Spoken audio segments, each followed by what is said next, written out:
sembah Tuhan.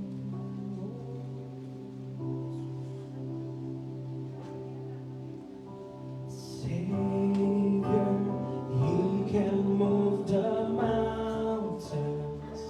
My God is mighty to save. He is mighty to save. Forever, author of salvation. He rose and conquered the grave. Jesus conquered the grave. We sing Savior, Savior. He can move the mountains. My God is mighty to save. He is mighty to save. Forever, author of salvation. He rose and conquered the grave. Jesus conquered the grave.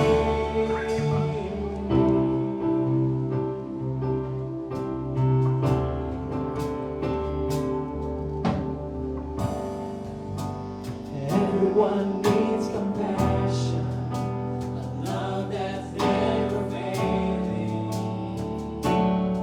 That mercy fall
bagi Tuhan kita yang dahsyat. Terima kasih Tuhan. Oh, kami siap Tuhan. Lord, we're ready, Lord, to worship you. We're ready to worship you even more, to praise you even more. Kami siap Tuhan untuk menyembah-Mu lebih lagi. Sebab Engkau yang lagi disembah, Engkau yang lagi tinggikan. Nama-Mu adalah nama di atas segala nama Tuhan. Your name is above all names, Jesus, and we're ready to praise you and to worship you. In the name of Jesus, semua yang percaya katakan, amin. Baiklah, keluar dari bawah kita kasih air five, kita kasih high, kasih smile for our neighbor. Amen.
Yesus, Kau yang akan selalu berada di sisiku, Kau sumber kuatku. Oh Yesus, Kau sahabatku. Yesus, Kau yang tak pernah jemu-jemu di sisiku, Kau sumber kuatku. Yesus, Kau sahabatku. Yesus, Kau yang akan selalu berada di sisiku, sumber kuatku.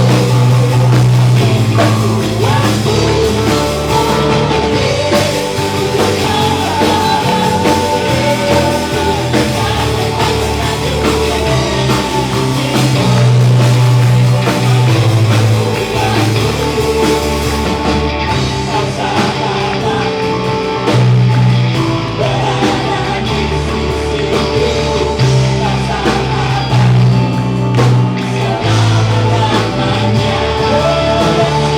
Kau sahabatku, berada di sisiku.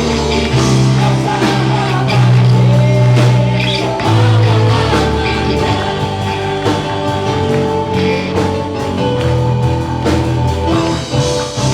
Amin. Beri Tuhan yang dahsyat. Thank you, Jesus. Mari berkuasa duduk di nama Tuhan. Amen, amen, amen. We will prepare our heart to receive the word of God this morning. Kita akan menyiapkan hati kita untuk menerima firman Tuhan pagi hari ini. Dan and for that, let's read the verse for today from John 14 verse 16 to 17. Dari Yohanes 14 ayat 16 sampai 17.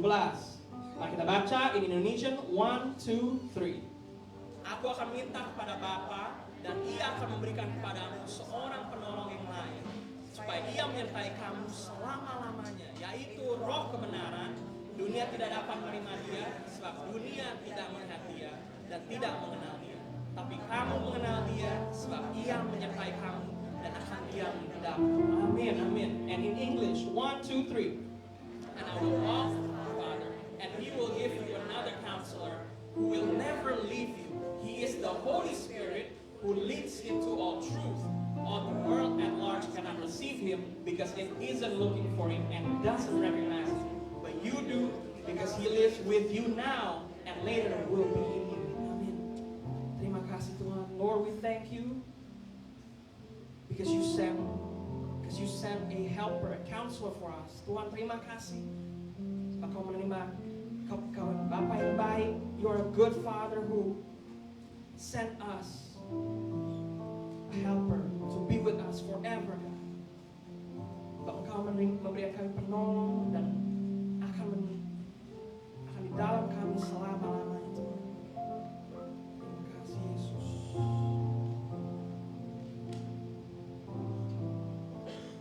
You're a good God, you're a good Father, Lord. Kaulah Bapa yang baik, Kaulah Tuhan yang baik Tuhan.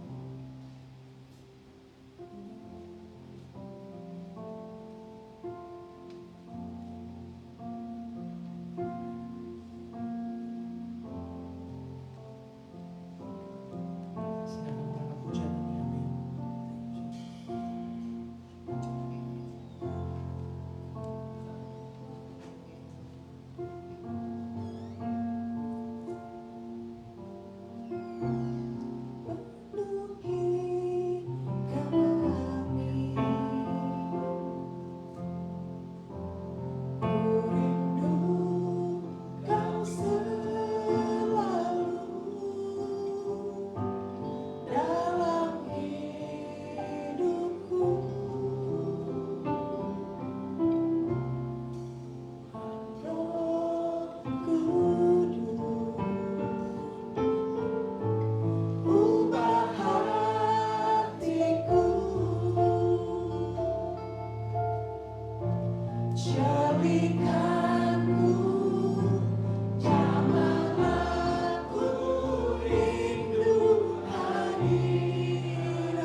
And I cried, holy, holy, holy is the Lord, and I exalt you, glory, glory, glory to the Jemaat Tuhan aja katakan, dan ku sembah kudus, kudus, kuduslah Tuhan, dan ku sanjung Kau mulia, mulia bagimu Tuhan, bagimu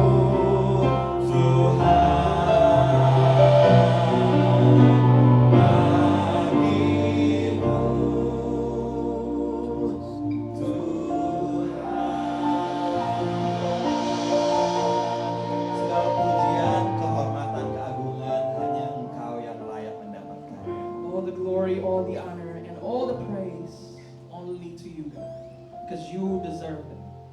Dan kami tahu Tuhan, Roh Kuduslah yang menolong dan memampukan kami. And we know that your Holy Spirit is the one that help us and enable us.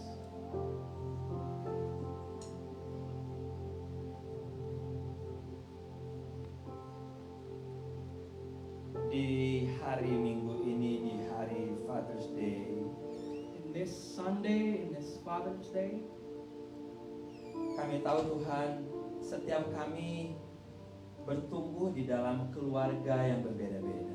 we know that we each grow up in a different family, different families. Maka mungkin ada di antara kami yang gak pernah manggil Papa karena kehadiran seorang Bapak dalam hidupnya gak pernah ada. Maybe some of us never call a person father because there's no father figure in that person's life. Tapi pagi hari ini saya berdoa But this morning I pray that biar Tuhan Yesuslah yang menjadi Bapa buat Anda yang mungkin kehilangan figur Bapa atau Anda yang gak ada figur Bapa di dalam kehidupan. that Jesus be the father figure in your life. For those of you who don't have a father figure in your life. Bapakku yang baik, pengaku cinta, kasih-Mu padaku semakin nyata ku rasakan. Kaulah Bapakku yang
bisa dekat sama Bapa di surga karena kami melihat figur yang salah dari Bapa di dunia.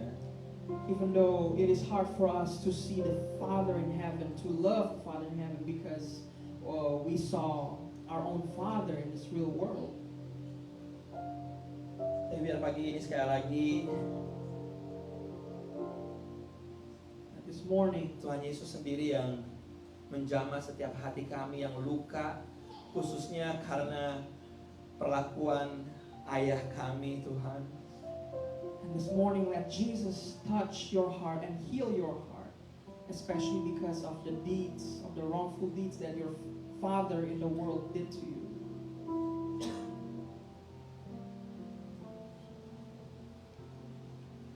Ada pemulihan di dalam hati, di dalam hubungan, di dalam kehidupan dalam nama Yesus. There's restoration in your heart, in your life, and in your relationships, in the name of Jesus. Dan kami mau siap menerima firman-Mu pagi ini, Tuhan. And we are ready to receive your word this morning. Di dalam nama Yesus, In the name of Jesus, semua yang percaya sama-sama katakan, believers say, Amen, amen, amen. Silakan semuanya. Banyak yang nggak tahu tuh lagu ya? Ya, itu lagu agak lama ya. Tapi lagunya lagu enak banget. Banyak banget lagu-lagu di dalam firman Tuhan yang bicara tentang Bapa. Sebagai Bapa yang baik, takkan pernah kau meninggalkanku. Tapi again, kalau kita gak ada hubungan yang baik dengan ayah dunia kita, seringkali jadi sulit untuk kita menyanyikan lagu-lagu tersebut. Alright, sebelum kita dengar firman Tuhan, for those of you who doesn't speak Indonesian, please connect to this link so you can follow the sermon this morning through this link. A short announcement, saudaraku, next week tanggal 26 Juni, as you know, kita dari bulan Mei lalu, sebulan sekali kita melakukan yang namanya fellowship, makan kembali, makan sama-sama. Jadi minggu depan kembali kita akan makan sama-sama, hopefully di luar dengan udara yang enak, oke? Jadi minggu depan kembali kita akan habis kebaktian, kita makan sama-sama, kita connect lagi sama-sama. Terus bagi Anda, berapapun usia Anda, apapun latar belakang Anda, kalau belum dibaptis dan Anda terpanggil untuk mengikuti baptisan, hubungi saya setelah ini karena kita akan melakukan baptisan hari Jumat mendatang tanggal 24 Juni jam 6 sore. Kita akan ada kelasnya di 13 Entasker. Kita akan melakukan baptisan bukan di sini, tapi di 13 Entasker ada gereja Saint John Baptist. Kita akan pakai di sana. Jam 6 kita akan ada pelajarannya, jam 7 kita akan ada baptisan. Bagi Anda yang mau ikutan, daftar sama saya. Siapkan anduk, siapkan baju putih, dan juga siapkan baju gantinya untuk bisa mengikuti baptisan minggu depan. Alright. Dan tentunya untuk setiap Anda semuanya yang baru pertama kali datang ke tempat ini, sama-sama kita ucapkan welcome, selamat datang, kasih tepuk tangan. Siapapun yang baru bergabung, gereja ini namanya gereja, masih tahu nggak sih namanya? Lupa deh. Apa? Ya capek deh. Ini Philadelphia Praise Center, gitu ya, gereja Philadelphia Praise Center. So far kita baru kebaktian sekali aja jam 9.30, tapi kita ada small group, ya. Kemarin ada small group untuk usia indah.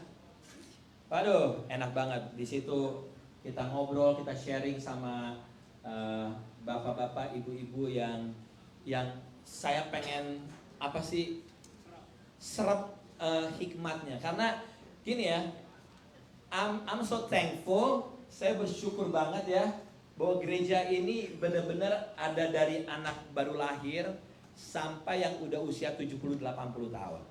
Karena apa? Kalau kebanyakan anak muda nggak ada yang tuanya, susah juga karena kita butuh hikmat orang-orang tua.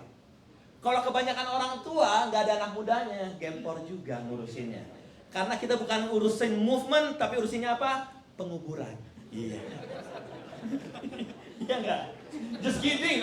Bener. Lah, tapi kenyataannya begitu. Kalau lo lihat deh, kalau gereja-gereja yang banyakkan orang tuanya, Pak, lagi ngapain?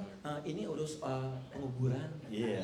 Tapi kan kalau anak muda digabung sama orang tua, semua segala macam jadi seru gitu ya. Nah, pagi hari ini let's silent our cell phone. The next 30 minutes saya akan mau sharing tentang di hari Bapak ini. Oke. Silent your cell phone, lantai 1, lantai 2. Ya, secara singkat saya akan ngomongin mengenai fungsi Bapak gitu ya. Fungsi Bapak. Andy, make sure mereka semua mendengar translatean kamu ya, Di ya. Oke, it's all good, it's all good. Dulu pengertian saya, mungkin pengertian banyak orang juga, kalau fungsi Bapak, cuma ngapain fungsi Bapak? Nyari duit, benar. Kerja, cari duit. Gitu. Ternyata semakin kesini, fungsi Bapak tuh bukan cuma cari duit. Dia harus jadi apa? Pemelihara. Dia harus jadi apa? Pelindung. Jadi apa? Pengasuh. Bukan hanya tugas ibu. Pengasuh tuh gak gampang. Begitu tugas Bapak juga menjadi apa? Teman main dan teman curhat. Gitu. Halo, lantai 1, lantai 2. Kalau kita punya anak dan anak kita belum kita ajarin, ayo kita ajarin untuk kita bisa main sama dia, dia mau curhat sama kita, gitu. Karena kalau itulah salah satu fungsi Bapak tuh bukan hanya cuma nyari duit kerja. Lo ngebayang nggak? Anda kerja, Anda juga harus jadi teman main buat dia. Anda juga jadi pengasuh buat dia, jadi pelindung buat dia. And again, sebelum saya melanjutkan, tadi pagi saya bawa mobil, saya jemput beberapa anak. Dan salah satu di dalam pembicaraan saya di mobil, saya ngomong sama satu anak, Papa kamu ada di sini? Oh enggak om, Papa kamu udah meninggal. Oh, dia jawabnya gini, oh papa saya udah nggak ada. Oh sorry, papa kamu udah meninggal ya? Enggak pak, papa saya nggak meninggal. Jadi apa? Saya tanya gitu. Dia jawabnya, ya kalau nggak salah sih waktu saya dalam kandungan papa saya udah pergi, ninggalin kita sekeluarga.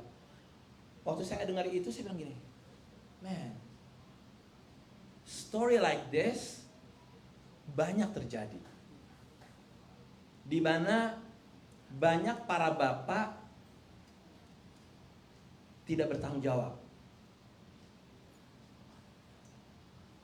Yang ini sih keterlaluan, karena bukan hanya secara financial nggak ada, kehadirannya nggak ada, semuanya nggak ada dari ini anak lahir. Dan again, my goal this morning bukan mau buat apa-apa, enggak. Saya cuma mau kasih tahu untuk anak-anak yang nggak ada figur bapaknya, biar pagi hari ini ada ketemu dengan Tuhan Yesus. Untuk para bapak yang punya anak, para suami yang selama ini mungkin stylenya, bukan style sih, apa ya, cara di dalam mendidik anaknya kurang tepat, biar pagi ini ada perubahan. Untuk single mom atau para ibu juga bisa melakukan fungsinya sebagai bapak. Let me tell you, yang paling penting nanti saya mau sampaikan fungsinya. Bukan laki perempuannya, tapi fungsinya. Karena banyak bapak-bapak laki-laki cuma bisa buat anak doang, tapi nggak berfungsi sebagai bapak. Tapi banyak ibu-ibu yang karena keadaan, dia harus menjadi ibu, dia harus menjadi bapak, banting tulang semuanya, dan berfungsi menjadi bapak. Dan saya pagi hari ini juga mau sampaikan untuk kita sebagai gereja juga harus menjadi bapak buat anak-anak kita, walaupun dia bukan darah daging kita. Harus menjadi bapak. again fungsinya yang saya mau sampaikan. Saya mau buat ada satu survei dari fatherhood.gov bahwa di Amerika ini banyak banget keluarga-keluarga yang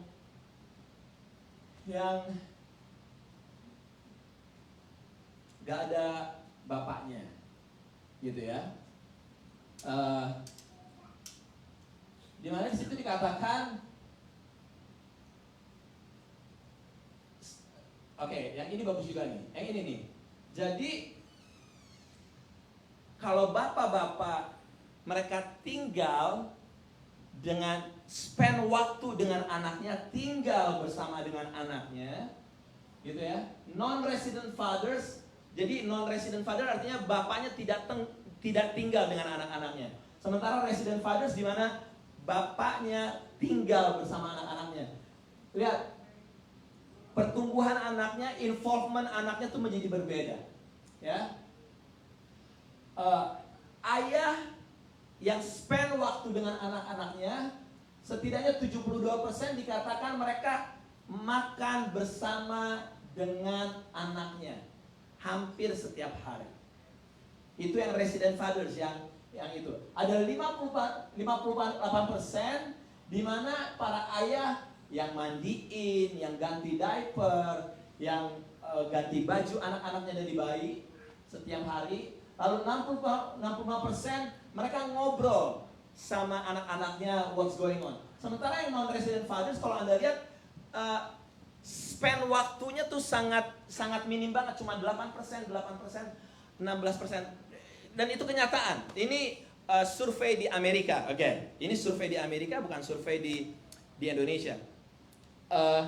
Dan ini kenyataan yang terjadi, saudaraku, bahwa ini isu yang biasa disebut sebagai apa?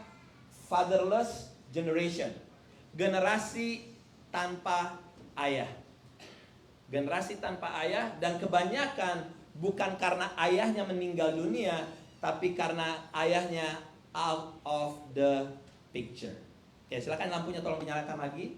Nah, pagi hari ini sebelum saya mau lebih panjang lagi, saya mau panggil teman saya Eric sama Joyo. Mana? Eric sama Joyo, tolong maju ke depan. Eric sama Joyo. Check 1 2. Check 1 2. Nih, Joy, maju. Yes, Eric. Check 1 2. Kasih tepuk tangan, ini namanya Joyo. Ini namanya Eric. Joyo, usia berapa Anda kehilangan ayah Anda? Shalom semua. Saya kehilangan ayah saya karena saya meninggal waktu saya usianya 13 tahun. 13 tahun. Nah, kalau boleh tahu sedikit cerita, dari usia 0 sampai 13 hubungan dengan ayahnya bagaimana? Oke, saya dari usia dini sampai umur 13 tahun saya masih ingat ayah saya itu pekerja keras. Jadi dia menghabiskan banyak waktu kerja di luar negeri, kemudian di dalam negeri juga. Pulang ke rumah hanya sekali dalam spend sekitar seminggu setiap 3 bulan. Tapi saya ingat masa-masa ketika hari terakhir dia meninggal karena kanker paru-paru. Hari terakhir dia meninggal, saat itu dia panggil saya masih ingat. Kemudian dia ngomong dengan panggilan nama saya, dia ngomong begini, "Jadi, boleh nggak kamu bantuin Dedi lap badan, mandi?" Hari itu hari terakhir. Saya lap badannya, tapi namanya anak umur 13 tahun, saya sedikit menggerutu. Dan hari itu dia panggil nama saya dengan nama panggilan saya, dia ngomong, "Dedi, ada roti di situ." Hari terakhir itu dia tidak makan roti itu. Ya, kamu. Dia ngomong, "Ini roti buat kamu." Ketika sore, waktu itu hari Minggu, hanya tinggal saya dan mama saya di rumah. Dia ngomong begini, "Dedi nggak bisa nafas. Tapi saya mau cari dokter, umur 13 tahun saya ketakutan, saya mau cari dokter, saya nggak tahu gimana." Dia ngomong, jangan cari dokter. saya tahu ketika itu dia berpikir bahwa dia mau meninggalkan sedikit uang yang ada supaya dia tahu mami saya tidak bisa kerja, dia tidak sekolah, jadi supaya ada sedikit uang untuk di depan kita. Jadi ketika itu saya yang 13 tahun saya lari, saya cari, saya hanya ketemu becak, saya balik, saya cari dokter, saya balik, dia sudah meninggal dan saya kehilangan sangat dalam sekali. Saya ngomong, Tuhan kenapa itu terjadi?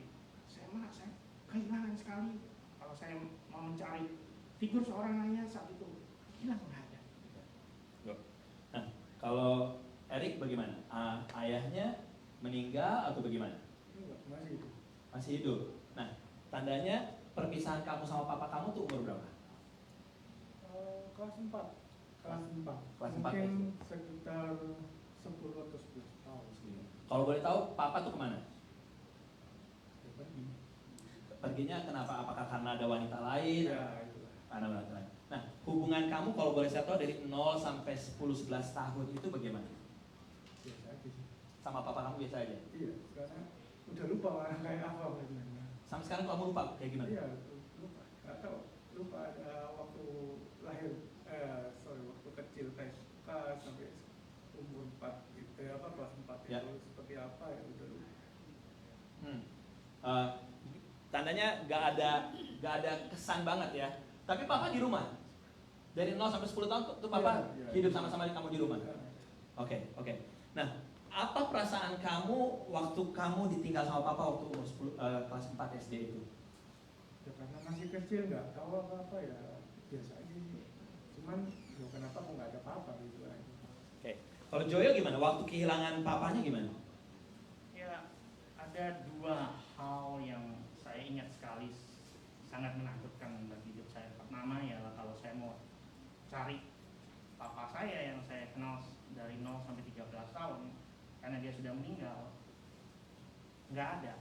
Mau cari di mana nggak ada. Tetap. Kemudian hal kedua yang sangat-sangat saya takutkan ialah mami saya tidak sekolah, dia tidak bekerja. Kehidupan saya gimana? Masa depan saya gimana?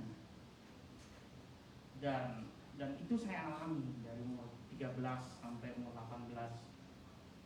Saya makan tidak ada, saya makan sehari hanya makan sekali. Dan setiap hari mama saya itu seperti tidak bisa menerima kenyataan, dia nangis. Setiap hari saya pulang dari sekolah, yang saya dengar hanya tangisan. Jadi saya sekolah, itu pun bayarnya juga dengan bantuan. Jam 12 saya ngelesin anak waktu saya SMA. Begitu pulang sekolah, saya lempar tas saya karena hanya ada satu penghiburan yang saya alami. Saya berdoa. Saya makan, tidak makan di sekolah. Kemudian jam 6 sore saya pulang, saya cepat-cepat taruh tas saya berdoa. Di situ juga saya belajar bahasa Inggris, saya baca Alkitab, ya bahasa Inggris. Di situ saya merasakan sesuatu yang saya nggak lihat, tapi sesuatu yang bisa saya raba. Begitu. Jadi kamu larinya ke doa sama baca firman Tuhan ya? Roh Kudus yang saya jadi sampai jam 9 setiap hari saya, karena capek saya nggak bisa belajar jam 9. Jam 3 pagi saya baru bangun, saya doa sebentar baru saya belajar di situ, dan disitulah saya mencari figur seorang ayah yang nggak kelihatan tapi begitu nyata dan menghibur. Jadi kamu dapat figur bapaknya tuh dari kamu berdoa dan iya, karena waktu ketika keadaan manusia itu nggak bisa apa-apa, ya. kanan ke kiri, mau kemana lagi kita cari gitu. ya, kalau Erik bagaimana? Waktu kamu ditinggal sama papa kamu ada perasaan sedih atau perasaan gimana kan? Enggak, biasa. Oke, kayaknya ini orang mati rasa kayaknya ya. Di sini dulu. Oke. Nah, enggak benar. Aku ngerti loh perasaan dia karena 6, istilahnya tuh 6. Jadi nothing happen gitu. Nah, itu mama kapan berangkat ke Amerika? Kelas 6 SD. Jadi kamu 2 tahun spend dengan mama, 2 tahun kemudian spend sama mama. Nah akhirnya waktu mama berangkat ke Amerika dan papa kamu udah nggak ada, kamu tinggal dengan siapa? Sama kakaknya mama. Oke. Laki apa perempuan? Perempuan. Perempuan. Oke. Nah, sekarang pertanyaan aku adalah, kalau tadi kan Joyo lewat doa, lewat firman Tuhan dia merasakan ada hadirat Bapa di dalam kehidupan dia. Kalau kamu dapat father figure-nya dari mana?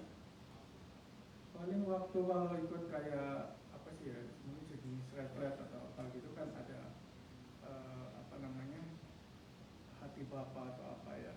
Pemulihan ya. Ya, Ah, tapi terus? cuma saat itu ya. Nah, selanjutnya gimana dong hari-harinya kamu bagaimana? Untuk melihat ada figur Bapa bagaimana? Nothing? Gak ada? Oke. Oke. Nah, kalau Joy, jadi selain doa apalagi Joy? Ya doa, dan disitulah awalnya ketika Kamu ada nggak berdua kira-kira kayak seorang bapak dunia yang kamu lihat, yang kamu bisa ajak ngomong, yang kamu bisa ajak share, yang kamu bisa ajak curhat? Ada nggak? Ada? Nggak ada. Waktu itu saya posisi saya waktu itu memang sama mama tinggal sendirian dan sangat miskin, sampai pernah suatu hari saya itu kena virus hampir meninggal. Kita nggak pernah ke dokter karena nggak ada uang. Tapi waktu itu pendeta di gereja yang saya pergi itu seorang dokter. Dia datang di situ, dia juga menjadi seorang figur, jadi gembala. Ya. Di situ juga figur ayah. Tetapi yang paling utama waktu itu harapan saya ya mau apa aja ya itu guidance dalam hati saya, seperti ada sosok yang tinggal di dalam hati saya yang menuntun saya setiap hari. Amin, amin. Kasih tepuk tangan buat Joyo dan juga Erik. Terima kasih. Terima kasih. Tapi nggak dengar dari kesaksian Joyo, nggak dengar kesaksian dari Erik bahwa saya bukan mengatakan bahwa hidup di Amerika jauh lebih baik, tapi setidaknya lihat nggak bagaimana keadaan yang nggak punya apa-apa semua segala macam, Tuhan bisa mengubahkan gitu ya. Dari yang tidak, katanya Joyo makan susah cuma sehari sekali gitu, sekarang dia makan 4 kali sehari gitu. Karena apa? Karena Tuhan sudah merubahkan semuanya dan dibawa dalam kebaikan, saudaraku. Nah, saya mau kasih lihat satu foto, mungkin ada nggak kenal orang ini ya. Tolong kasih lihat Kak Cindy. Oke. Ini tadi worship leader tadi namanya Adrian. Nah, dia punya grandma. Ini brothernya yang lagi di tempat tidur. Tinggal di New York. Kalau kamu manggilnya apa? Kuncan, ya, Encan. Dipanggilnya gitu. Nah, Kuncan ini tinggal di New York. Bapak-bapak ini, gitu ya. Tinggal di New York. Dia menikah dengan seorang wanita yang mempunyai anak. Jadi bukan anak biologis. Tapi apa yang terjadi? Dari anak ini kecil, dia perhatiin. Dia perlakukan seperti anaknya sendiri. Disekolahin sampai kuliah. Bukan hanya disekolahin sampai kuliah, sampai selesai. Kawin, dia yang mengawinkan. Ini bukan anak biologis. Kawin, dikawinin, dan bukan hanya itu. Pada saat Kuncan mempunyai satu rumah dan dijual rumahnya, setengah dari hartanya itu dikasih ke anaknya ini. Itu dia namanya si Jojo. Nah, beberapa bulan yang lalu Kuncan mengalami kondisi yang drop, turun. Nah, anaknya ini si Jojo, Anda bayangin deh, di New York tuh kemana-mana jauh gitu. Tapi anak ini dia berdedikasi untuk menjaga ayahnya ini, stepdadnya ini, seperti ayahnya sendiri. Jadi waktu ditanyain sama keluarganya, kenapa sih kamu mau menjagain kayak begini, kamu berkorban kayak begini? Dibilang gini, karena perbuatan baik yang sudah dia lakukan terhadap saya dan keluarga saya. Dia adalah seperti ayah saya sendiri. Karena perbuatan baik. Jadi saya ngeliat nih, ini luar biasa bahwa ternyata berbicara tentang ayah itu gak selalu berbicara tentang apa? Hubungan apa? Hubungan darah. Buktinya dari seorang Kuncan. Tandanya yang mau disampaikan pada pagi hari ini, bagaimana kita sebagai bapak, kita sebagai suami, kita sebagai anggota keluarga besar di dalam Kristus Yesus, bagaimana untuk kita menambahkan nilai kehidupan buat orang lain. Yang Kunchan lakukan adalah dia menambahkan nilai kehidupan buat anaknya Jojo, walaupun bukan anak kandungnya.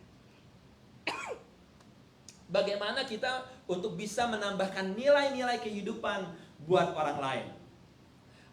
Ada beberapa ayat yang saya mau bukakan untuk bapak-bapak, untuk single mom, untuk Anda yang mungkin lupa fungsinya. Saya mau kasih tahu Amsal 1 ayat 8.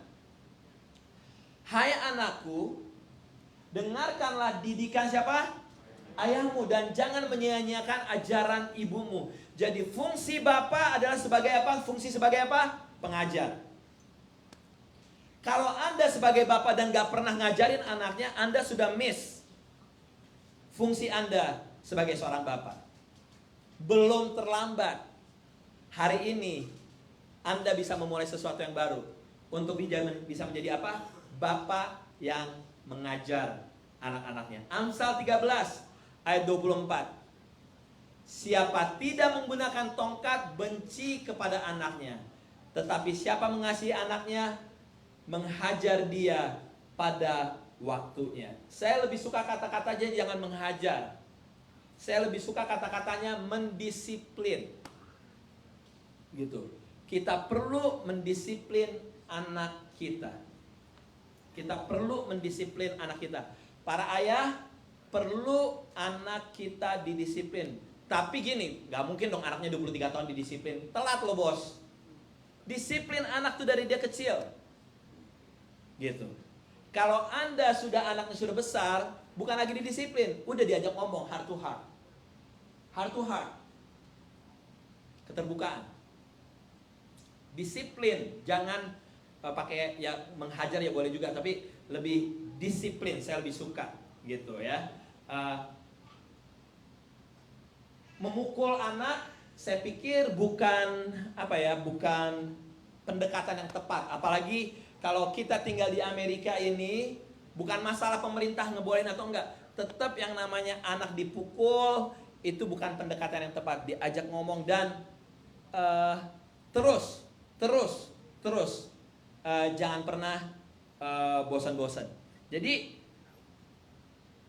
Anda sering berpikir, gila ya anak gue kok gak nurut banget sih sama gue. Pertanyaannya gini, lo ngajarin apa kagak? Gitu. Waktu dia umur 0 sampai 6 lo di mana? Lo ngajar apa enggak? Nah kalau selama umur golden age-nya itu dari 0 sampai 6 Anda nggak ada dalam kehidupan dia, dan tiba-tiba Anda mau menuntut dari sesuatu dari dia, begitu pakai menghajar, that's totally wrong. Anda salah besar. Anda salah besar. Karena apa? Anda nggak invest sesuatu dalam kehidupan dia. Remember survei yang tadi, the more time you spend with your kids, kehidupan dia akan lebih baik. Gitu. Yang ketiga, 2 Korintus 3 ayat 23 dikatakan gini, kamu adalah surat pujian kami yang tertulis dalam hati kami dan yang dikenal dan yang dapat dibaca oleh semua orang. Karena telah ternyata bahwa kamu adalah surat Kristus yang ditulis oleh pelayanan kami, ditulis bukan dengan tinta tetapi dengan roh dari Allah yang hidup, bukan pada loh batu melainkan pada loh daging, yaitu di dalam hati manusia. Tandanya yang ketiga adalah Bapa harus menjadi contoh yang baik, harus menjadi surat Kristus yang terbuka. Fungsi Bapa bukan hanya mengajar, bukan hanya mendisiplin, tapi juga harus menjadi surat Kristus yang terbuka. Saya mau minta maaf buat anak-anak di tempat ini, untuk bapak-bapak, ibu-ibu di tempat ini yang mungkin mempunyai luka karena perlakuan ayahnya. Apapun itu yang masih membekas di dalam hati Anda,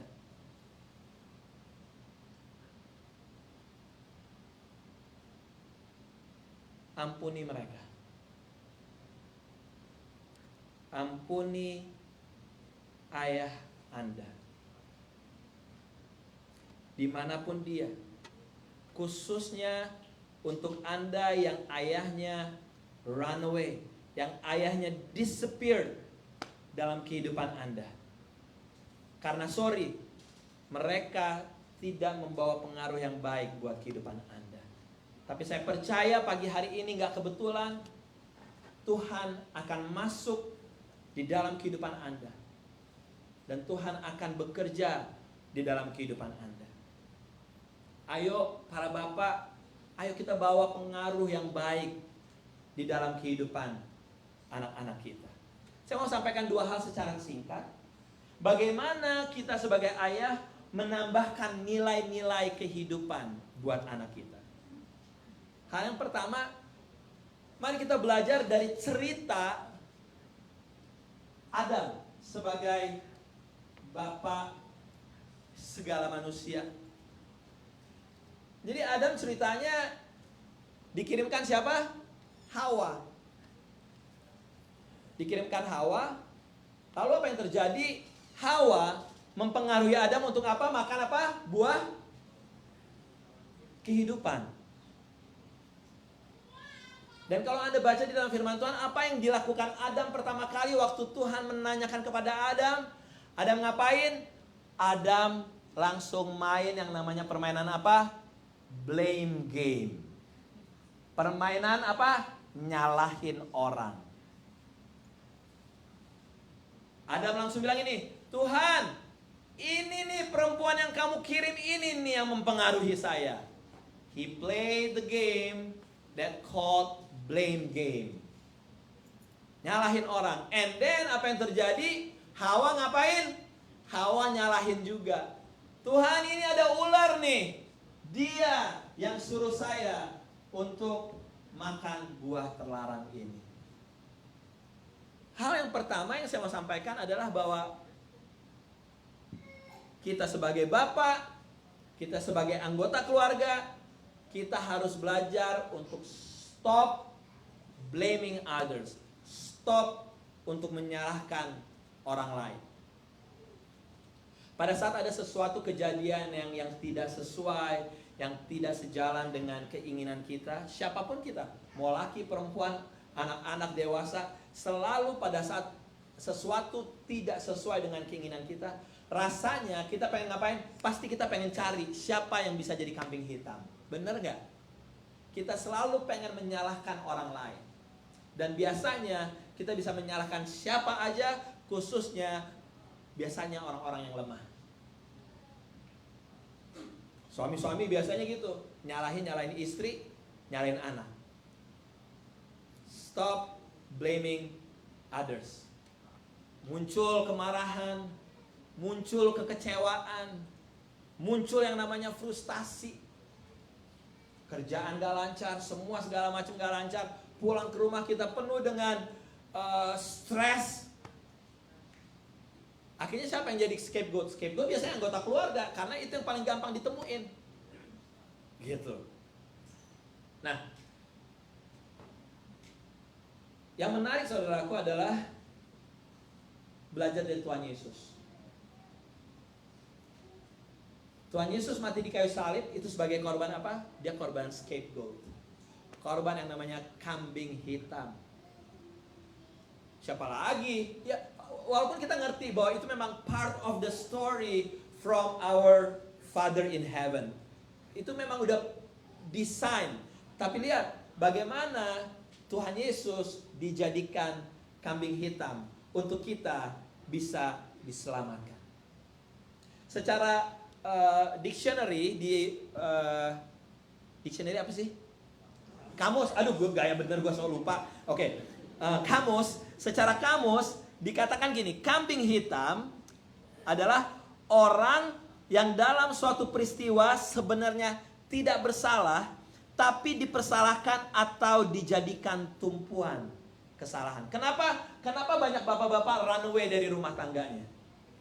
Karena dia menyalahkan istrinya, menyalahkan keadaan, dan dia bilang, gue emang berhak untuk ninggalin keluarga gue, karena keluarga gue begini, karena istri saya begini, karena anak saya begini. Scapegoat. Again, yang disalahin siapa? Mereka yang lemah, yang tidak bersalah, yang dipersalahkan atau dijadikan tumpuan kesalahan. Very sad. Sangat sedih banget. Dan itu yang terjadi, saudaraku. This is my request untuk para anak. Request saya untuk para anak, stop blaming. Ayo, sudah jangan menyalahkan keadaan. Jangan menyalahkan ayah Anda yang gak ada. Jangan menyalahkan ibu Anda yang begana begini. Try to understand them. I know ya lu ngomong gampang doh. No. Saya cuma bisa encourage Anda. Karena saya mau hidup Anda maju. Saya mau hidup Anda berkembang, bertumbuh. Karena kalau Anda pegang yang namanya kepahitan, kebencian, dan menyalahkan ayah Anda, menyalahkan ibu Anda, menyalahkan keadaan, you're not going anywhere. You're not going anywhere. Stop blaming keadaan. Udah stop, jangan nyalah-nyalahin keadaan.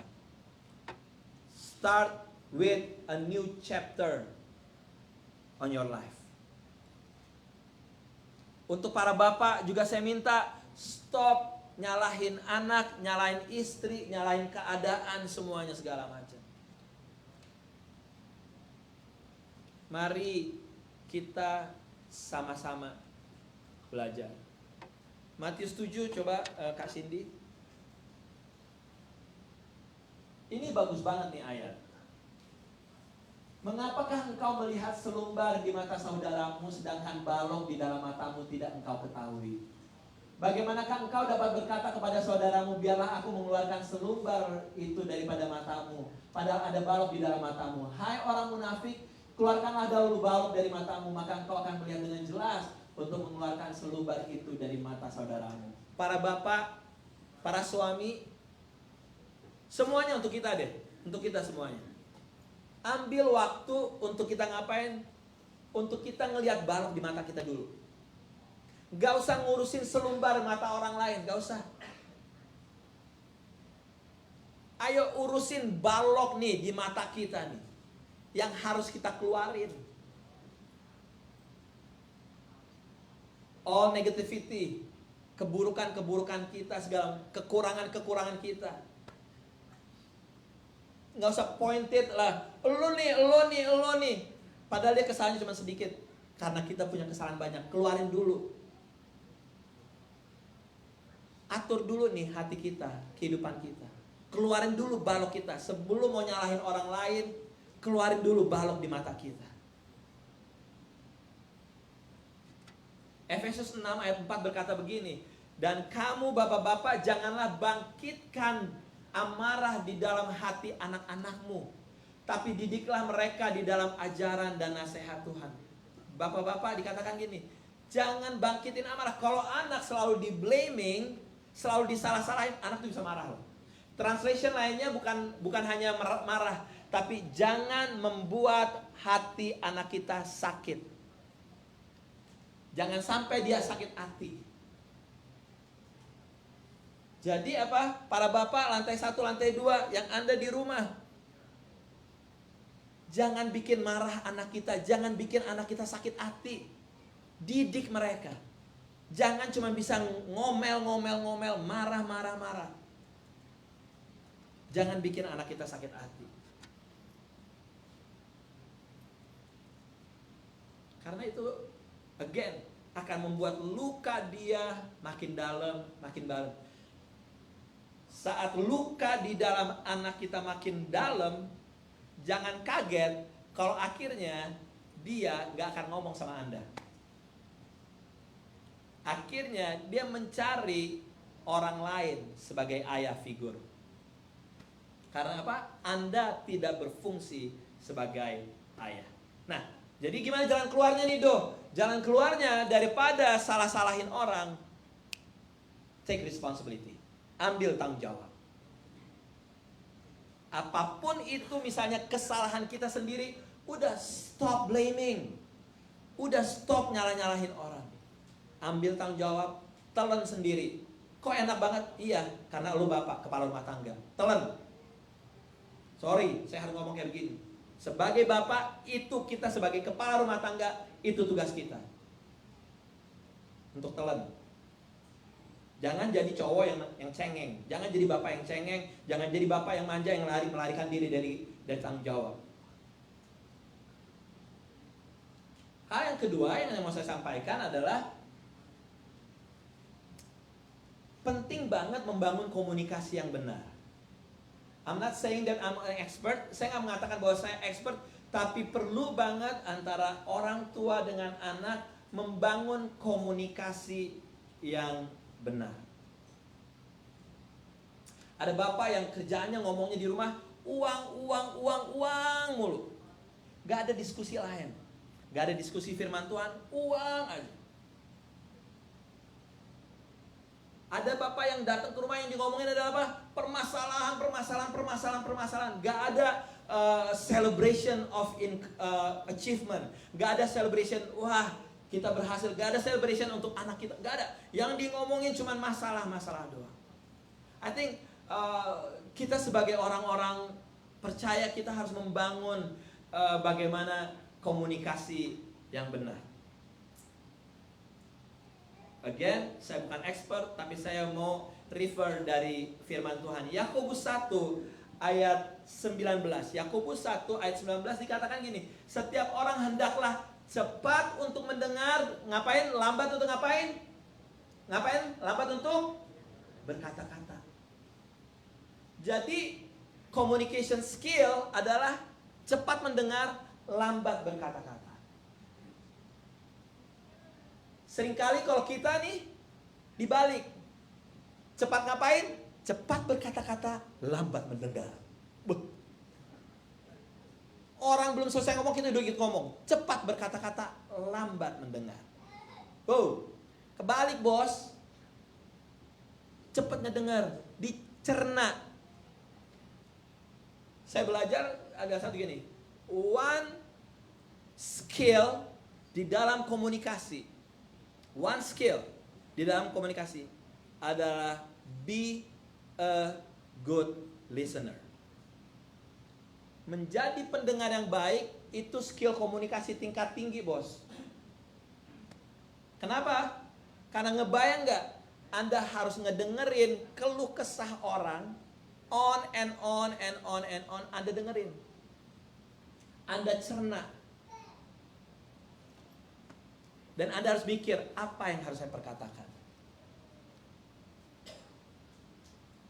Jadi, para bapak, ayo keluarga besar PPC, let's build our skill of communication dengan apa? Cepat mendengar. Tuhan ciptain 2 telinga, 1 mulut karena apa? Untuk dicerna 2 kali. Mulut lebih stop. Hal yang kedua adalah Amsal 15 ayat 1. Jawaban yang lemah lembut meredakan kegeraman, tetapi perkataan yang pedas membangkitkan marah. Jadi dikatakan apa? Jawaban yang lemah lembut. Dibilang jangan ada kata-kata yang pedas. Kata-kata yang pedas kayak gimana sih? Cabe, lombok gitu, kata-kata yang pedas. Enggak. Kata-kata yang pedas begini.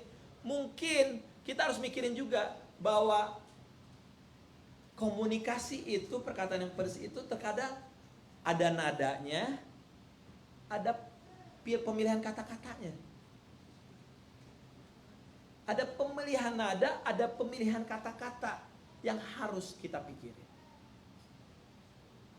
Mungkin nadanya rendah bagus, cuman kata-katanya pedas. Orang udah oh iya gue jadi ingat nih, gue jadi bertobat nih. Ada satu ibu nih datang ke rumah saya nih, dia cerita panjang lebar mengenai kehidupan dia. Dia cerita, saya ini dulu orang kaya, saya begini. Saya dengerin, saya ini orang kaya ya, anak saya sekolah internasional. Amin, gue dalam hati gue, amin, iya. Tapi itu dalam hati gue nih lagi dicerita panjang lebar. Ngapain lo ke Amerika cari duit di pabrik? Iya enggak? Anak saya di international school, saya ini orang kaya. Begitu terakhir, tapi gimana ya Pak Aldo ya supaya hidup saya, supaya gimana gini? Dalam hati, oke, Aldo, ayo jaga mulut kamu Aldo, jangan keceplosan, iya. Udah gitu, terakhirnya gue gini, saya boleh ngomong? Boleh Pak. Nada gue rendah, nada gue bass, paling rendah, nggak tinggi. Saya cuma ngomong gini, ya yang dibutuhkan dari ibu cuma satu. Apa tuh Pak? Dia kayaknya pengen tahu, apa tuh Pak? Dibutuhkan kerendahan hati dari ibu. Nancep, diem dia. Saya cuma ngomong gitu dong. Yang dibutuhkan cuma kerendahan hati. Karena apa? Yang diperkarakan dari awal sampai kan kesombongan dia. Dulu nih saya orang kaya ya, suami saya nih punya ini ya, gini. Dalam hati gue, lu sama-sama gue nyari kerja di pabrikan ngapain? Enak hidup di Jakarta kali, kalau emang duit lo banyak. Iya enggak? Nah, makanya kita harus berpikir gini, seringkali kita harus pilih kata-kata yang tepat, nada yang tepat. Jangan keluarin kata-kata yang pedes. Baju lo jelek ya? Ya Allah, warna lo gak matching. Mungkin niatnya baik gitu ya. Masa atasan lo kotak-kotak bawahnya garis-garis, gak cocok lo. Atasan lo polkadot, masa bawahnya garis-garis gak cocok lo, Nora lo. Ya, gak enak kan lo. Ya ini kan baju saya yang paling bagus. Sedih kan orang kalau digituin. Iya enggak? Dia udah pakai baju bagus. Ya memang kalau itu baju polkadot satu-satunya dia, iya enggak? Nah, makanya saudaraku, kita belajar menjadi surat Kristus yang terbuka apa? Pemilihan kata-kata dan pemilihan nada. Efesus 4 ayat 29. Jangan keluar kata-kata kotor. Jangan keluar kata-kata kotor. Apalagi bercanda. Apalagi lagi marah, jangan keluar kata-kata kotor.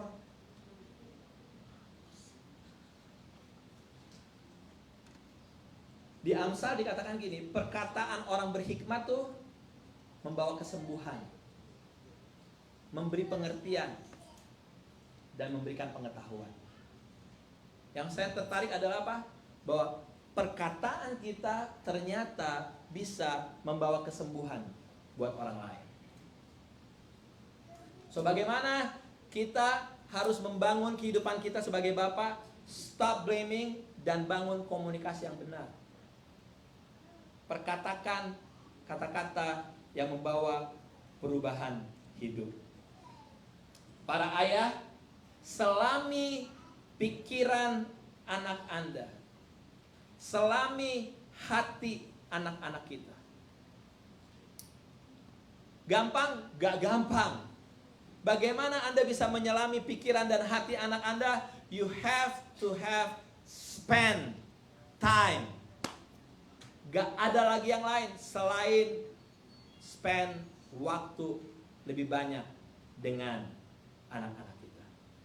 Again, ini bukan hanya ditujukan kepada para bapak, tapi juga untuk kita semuanya. Kita melakukan fungsi sebagai Bapa. Saya mau undang pemusik maju ke depan. Mari kita berfungsi sebagai Bapa. Sorry ya, ini bukan hanya tugas saya loh.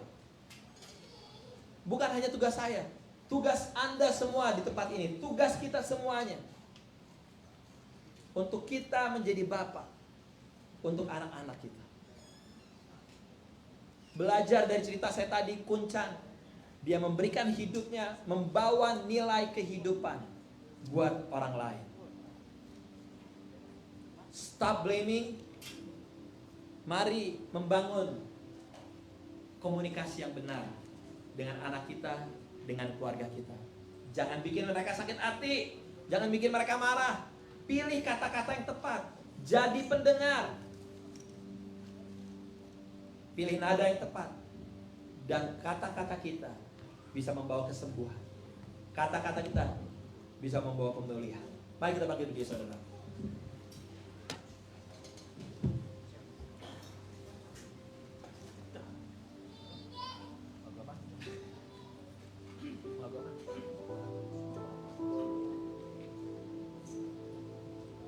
Bagaikan bejana ya.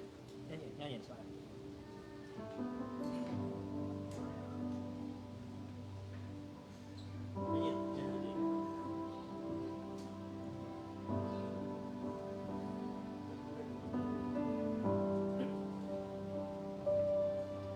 Bagaikan bejana siap dibentuk, demikian hidupku di tanganmu. Dengan segala kuasa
berdoa untuk para ayah yang ada di tempat ini. I ask you all to pray for all the fathers in this place. Karena kami sebagai bapa seringkali serangan-serangan banyak banget. Mari doakan para ayah yang ada di tempat ini. Siapapun itu yang Anda tahu, doakan saudara. Because as a father, there are many attacks, and we need a prayer. And whoever it is that you want to pray for, let's pray for our fathers in this place.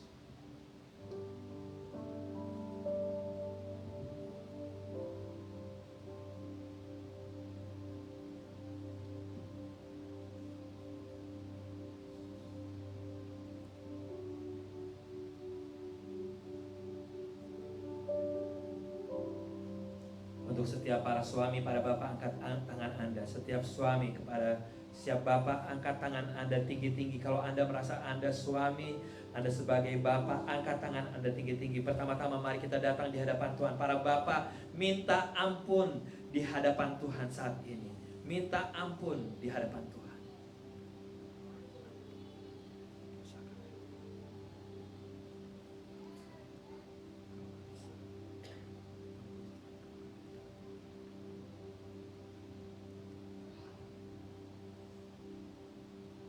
Bapak, ampuni kami Tuhan, kalau selama hidup ini Tuhan, kami tidak membawa kehidupan, tidak membawa nilai kehidupan buat istri dan anak kami Tuhan. Ampuni kami Tuhan. Ampuni kami Yesus. Kalau hidup kami penuh celah dan dosa Tuhan, darah-Mu Yesus, ampuni kami para suami, para bapak Tuhan. Di dalam nama Yesus Kristus. Kami butuh pertolongan-Mu Roh Kudus untuk terus meng-guide kami sebagai kepala rumah tangga. Haleluya. Tutup bungkus setiap para bapak ada hikmat Tuhan diturunkan di dalam kami menjadi kepala rumah tangga. Kami bukan hanya cuma cari uang doang, tapi kami harus menjadi pengasuh. Kami bisa jadi teman bermain, teman curhat buat anak kami, buat keluarga kami. Kami bisa jadi pelindung buat mereka Tuhan. Dalam nama Yesus Kristus. Dalam nama Yesus Kristus. Mari pejamkan mata kita saudara. Untuk Anda yang butuh dipulihkan hubungannya dengan ayah Anda, taruh tangan kanan Anda di dada. Put your right hand on your chest. If you want to have a restoration with your father, with your dad, mungkin ada di dunia ini atau mungkin ada di Philadelphia atau enggak ada. Tapi saya berdoa biar setiap kami Tuhan yang butuh figur Bapa, biar Yesus sendiri yang menjadi Bapa buat mereka. Kalau memang Tuhan mau kirimkan buat mereka father figure, pilihkan orang-orang yang tepat. Tapi kalau enggak Tuhan, biar Engkau sendiri yang menjadi Bapa buat mereka masing-masing di dalam nama Yesus Kristus. Dan saya mau berdoa buat setiap kami, keluarga besar PPC. Siapapun kami Tuhan, kami punya tanggung jawab yang sama untuk kami berfungsi menjadi Bapa buat the next generation. Kalau ada di antara kami yang egois, yang selfish, hanya mentingin saya dan keluarga saya doang, saat ini stop. Untuk kami berubah, punya cara pandang Tuhan. Untuk nilai kehidupan bisa kami berikan juga buat anak-anak lain, buat orang-orang lain. Biar kami mau menanamkan nilai di dalam Kristus Yesus. Once again Lord, ini tugas kami sebagai komunitas, ini tugas kami sebagai gereja. Kami gak mau kehilangan generasi ke depan. Kami mau rebut mereka Tuhan. Kami mau rebut generasi ke depan Tuhan, yang mungkin makin jauh dari Tuhan, yang jauh dari keluarga. Kami mau rebut di dalam nama Yesus Kristus. dimulai dari kami Tuhan. Start from us. Meteraikan firman-Mu Bapa. Roh Kudus lanjut bicara. Di dalam nama Yesus Tuhan. Haleluya. Amin, amin, amin. Silakan saudaraku persiapkan persembahan Anda. Sebelum kita masuk di dalam doa persembahan, saya mau panggil Vincent. Vincent akan ke Indonesia untuk mengikuti Mennonite World Conference. Come here, Vincent. Gitu. When do you leaving? Tanggal 23 dia akan berangkat ke Chicago, right? Dia akan ke Chicago, lalu dia akan berangkat ke Indonesia untuk mengikuti Mennonite World Conference untuk youth. Nanti ketemu sama saya juga akan mengikuti the same conference, tapi untuk adult, dia untuk youth-nya. Oke. Ibu Telly maju ke depannya. Ibu Telly juga mau pulang ke Indonesia. Kita mau mendoakan Ibu Telly yang akan berangkat ke Indonesia. Ya. Pulangnya hari apa Ibu? Hari Rabu. Rabu. Oh, satu pesawat lagi. Oh, nggak beda di Chicago ya. Sama-sama. Oke. Mari kita arahkan tangan kita. Mari kita berdiri semua saudaraku. Kita arahkan tangan kita. Kita berdoa untuk Ibu Terry dan juga kita berdoa untuk Vincent. Nanti kita berdoa untuk persembahan kita. Bapa di surga, kami berdoa Tuhan untuk Ibu Terry yang spend beberapa bulan bersama-sama dengan kami di kota ini Tuhan. Kalau dalam waktu dekat dia akan kembali ke Indonesia, biar penyertaan Tuhan turun atas dia di dalam perjalanan di darat, di udara, sampai bertemu dengan keluarganya di Indonesia, ada di dalam penyertaan sempurna di dalam nama Yesus. Terus kasih Ibu Terry kesehatan, kasih hikmat, kasih sukacita, biar hidupnya jadi berkat dimanapun Tuhan tempatkan dia di dalam nama Yesus Kristus. Yang mau berdoa untuk Vincent Tuhan, di dalam planning dia Tuhan untuk hari Rabu ini. Dia akan berangkat ke Chicago dan bersama rombongannya akan berangkat ke Indonesia untuk mengikuti Mennonite World Conference. Tuhan, biar bukan hanya ada building networking, tapi dia boleh ketemu dengan Tuhan lewat perjalanannya kali ini. Iman dia boleh dibangun, dia banyak belajar banyak hal lewat pertemuan Mennonite World Conference ini Tuhan. Hidup dia jadi berkat di sana dan dia boleh belajar banyak lewat kesempatan yang hebat, yang luar biasa ini. Proteksimu turun atas Vincent di darat, di udara, spend waktu bersama timnya, bersama grupnya dalam service-service yang mereka lakukan, biar jadi berkat, biar dia tahu yang dia lakukan adalah untuk Yesus Kristus. Haleluya. Saudaraku, mari kita angkat amplop di tangan kita. Let's lift up your envelope. Bapa di surga, kami bersyukur, berterima kasih untuk setiap berkat-berkat yang Tuhan berikan dalam hidup kami. Saat ini terimalah persembahan kami Tuhan, biar bisa dipakai, dikelola lewat gereja di tempat ini. Setiap kami yang memberi, Tuhan berkati kehidupan kami, kesehatan kami, keluarga kami, masa depan kami. Gak lupa kami terus berdoa buat kota tempat kami tinggal. Ada damai, ada sukacita, ada pemulihan, ada berkat-berkat Tuhan turun atas kota ini di dalam nama Yesus Kristus. Tuhan, kalau ada di antara kami yang butuh pekerjaan, open heavens, bukakan tingkap-tingkap surga Tuhan. Berikan pekerjaan buat mereka yang membutuhkan pekerjaan di dalam nama Yesus Kristus. Saudaraku, mari bersama-sama kita berdoa doa Bapa kami. Bapa kami di dalam surga, dikuduskanlah namamu, datanglah kerajaanmu, jadilah kehendakmu di bumi seperti di surga. Berikanlah kami pada hari ini makanan kami yang secukupnya, dan ampuni kami akan kesalahan kami, seperti kami juga mengampuni orang yang bersalah pada kami. Dan jangan masukkan kami ke dalam pencobaan, tetapi lepaskan kami daripada yang jahat. Karena Engkau yang punya kerajaan dan kuasa dan kemuliaan sampai selama-lamanya. Haleluya. Angkat kedua tangan. Pulanglah dengan kasih dan damai Tuhan. Tuhan yang mengarahkan wajahnya dan menyinari engkau dengan sinar kemuliaannya. Kuat kuasa Roh Kudus yang menyertai Anda pada saat masuk, pada saat keluar. Tuhan yang memperluas daerah kekuasaanmu ke kiri dan ke kanan. Dan apa yang kau kerjakan Tuhan buat berhasil. Jadilah terang, jadilah garam, jadilah orang-orang yang memberikan nilai-nilai kehidupan buat orang lain. Segala hormat, puji, syukur hanya bagi Yesus Tuhan. Dari sekarang sampai selama-lamanya. Gereja Tuhan sama-sama katakan. Katakan apa? Amin. To God be the glory.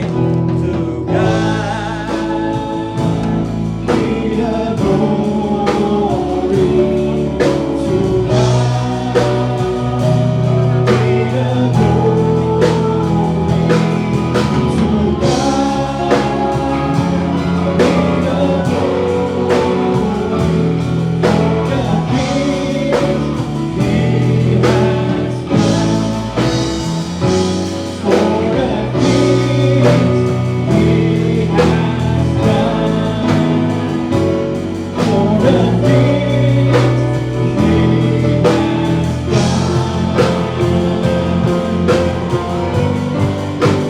He has done. Selamat hari Minggu. Happy Father's Day. Tuhan memberkati. God bless you all.